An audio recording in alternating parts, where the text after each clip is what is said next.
bagaimana seorang ustadz menjelaskan silsilah Syekh Hasyim Asy'ari dengan Kiai Haji Ahmad Dahlan. Awal-awal saya cuek aja, terus saya tonton terus tulisan, loh kok ini menarik sekali. Itulah kesan pertama dengan Ustadz Adi Hidayat. Kita tidak perlu satu organisasi, tidak perlu satu sekolah, tidak perlu satu guru, bertemu dalam satu titik, mukhlishina lahuddin. Mudah-mudahan titik itulah yang mempertemukan kita.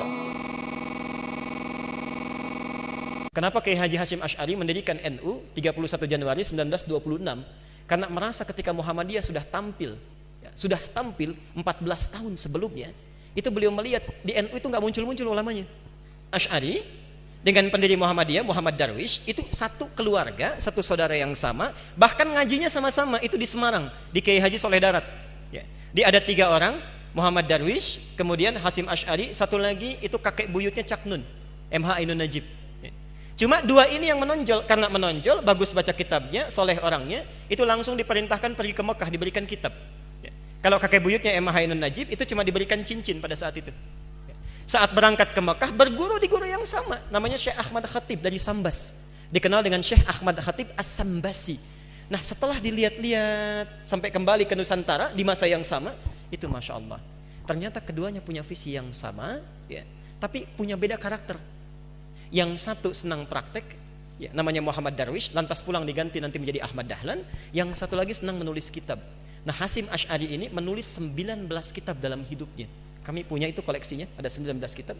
Nah, sebelum beliau menulis dan mendirikan Nahdlatul Ulama itu, kayak aja Ahmad Dahlan kan senang praktek. Begitu pulang, menafsirkan surat Al-Ma'un, tidak tunggu nulis buku. Selesai kajian, buka pakaian luarnya, keluarkan uang yang dibawanya, sampaikan pada masyarakat, bikin rumah sakit, bikin pesantren, bikin sekolah, bikin macam-macam praktek.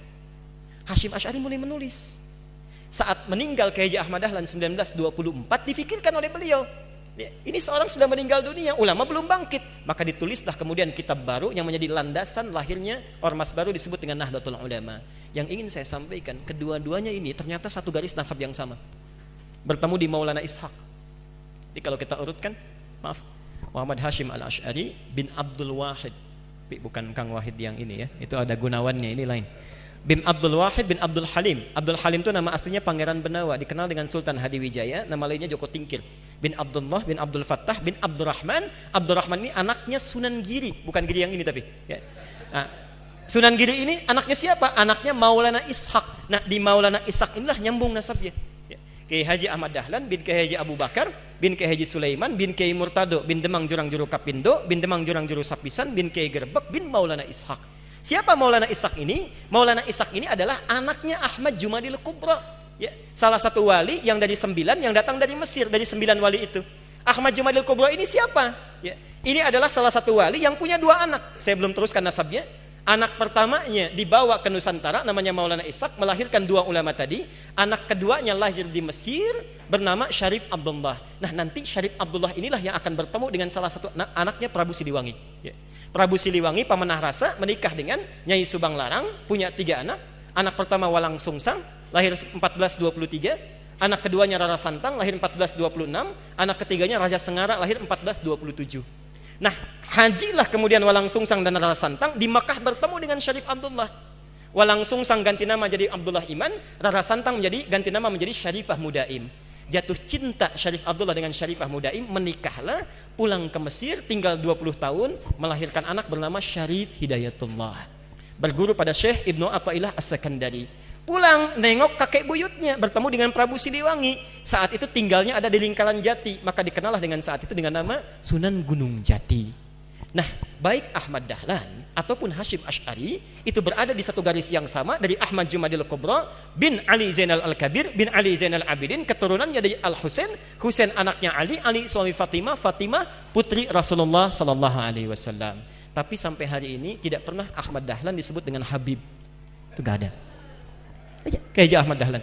Yang penting sikapnya seperti Nabi, tuturnya seperti Nabi, pandangannya seperti Nabi. Kullu mri'in bima kasaba rahin, itu pilihan kita semua. Mudah-mudahan pertemuan hari ini kita menjadi baik seluruhnya. Kita bermohon pada Allah Subhanahu wa taala seluruh para asatidzah, dai-dai, para ulama kita, terkhusus Ustaz Abdul Somad dijaga oleh Allah Subhanahu wa taala dan bisa memberikan pencerahan kepada masyarakat Indonesia khususnya tentang wawasan-wawasan keislaman yang luas yang dengan izin Allah Subhanahu wa taala itu semua bisa menghadirkan kenyamanan dalam beribadah, ketentraman bagi hubungan antar masyarakat, dan yang paling kita harapkan dengan itu semua masyarakat Indonesia akan lebih beragamis, dekat dengan Allah, bisa memaksimalkan nilai-nilai keislaman dalam kehidupan. Assalamualaikum warahmatullahi wabarakatuh.